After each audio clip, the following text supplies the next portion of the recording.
Greetings friends, I'm Dr. Naufal from Conceptual Orthopedics, and recently we were getting a lot of queries from students who have cleared their post-graduation. So they're asking us what to do next, whether they have to do a senior residency or go for a super specialty like an MCH or do their fellowships, and if they're planning to do fellowships, whether to do it in India or abroad. So to solve all these doubts of the students, we at Conceptual Orthopedics have decided to come live with the students to discuss about the various opportunities that a resident can have post residency. So stay tuned.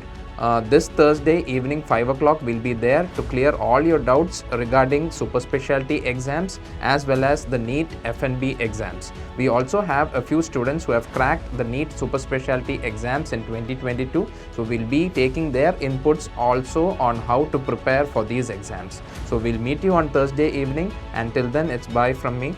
Thank you.